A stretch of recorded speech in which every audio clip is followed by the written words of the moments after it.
सुप्रभात। महाभारत यह हमारी आज की आध्यात्मिक चर्चा का विषय। महाभारत तो महाभारत आर्ष साहित्य का सबसे महान ग्रंथ है। विषय और कलेवर दोनों ही दृष्टियों में इसकी महत्ता सर्वमान्य है।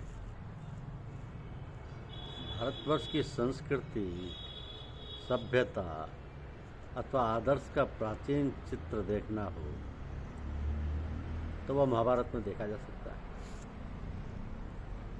एक अगाध महासागर के समान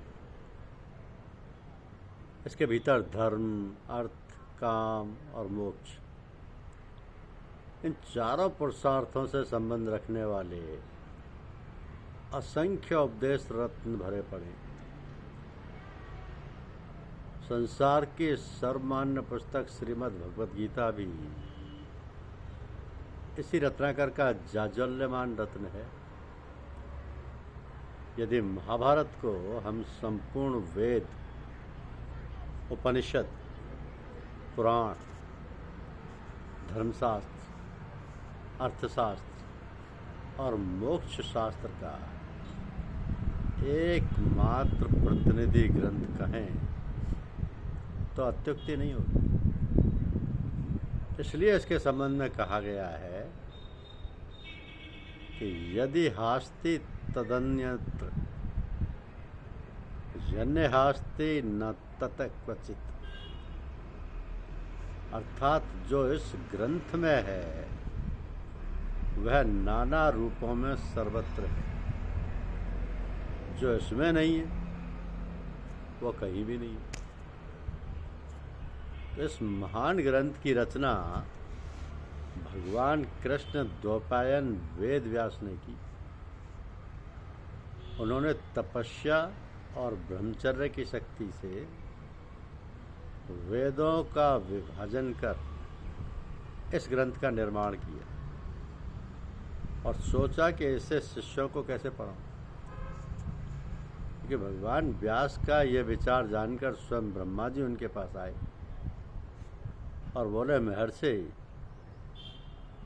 आपने अपनी वाणी से सत्य और वेदार्थ का कथन किया है, अतः आपके काव्य से श्रेष्ठ काव्य का निर्माण जगत में कोई नहीं कर सकेगा। आप अपना ग्रंथ लिखने के लिए गणेश जी का स्मरण कीजिए। ये कहकर ब्रह्मा जी अपने लोक को चले गए और व्यास जी ने गणेश जी का स्मरण किया। तो स्मरण करते ही भक्तवाक्षा कल्पतरु गणेश जी प्रकट हुए। व्यास जी ने उनका पूजन कर प्रार्थना की कि भगवान, मैंने मन ही मन महाभारत की रचना की है। मैं बोलता हूँ आप इसे लिखते जाइए। गणेश जी ने कहा कि यदि मेरी लेखनी एक क्षण के लिए भी ना रुके तो मैं लिखने का काम कर सकता हूं।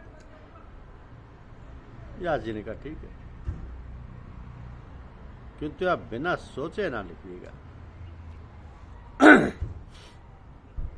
गणेश जी ने तथास्तु कहकर लिखना स्वीकार कर लिया। अब भगवान व्यास कौतूहल बस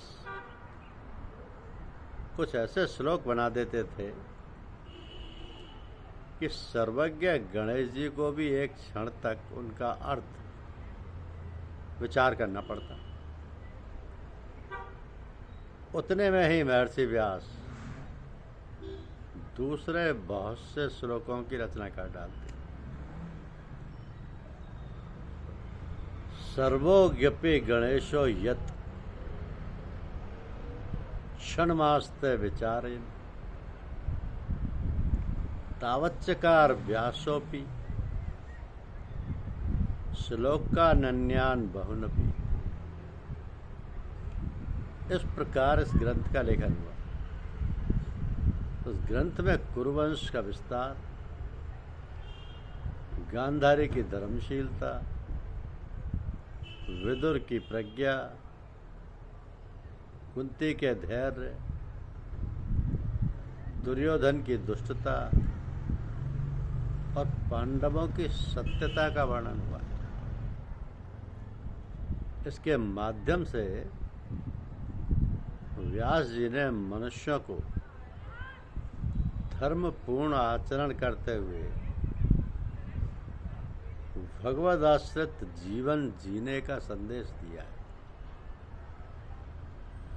इसकी प्रत्येक कथा से भगवान श्री कृष्ण की अनिर्वचनीय महिमा प्रकट होती है। अनिर्वचनीय महिमा,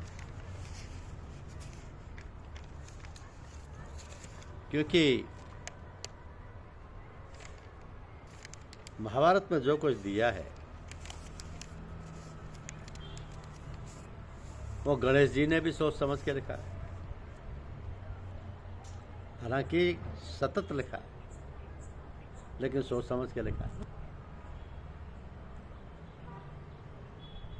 और जो कलेवर है महाभारत का, उसकी महत्ता सर्वमान्य है, क्योंकि इसमें भारत की संस्कृति, सभ्यता और आदर्श का प्राचीन चित्र देखा जा सकता है।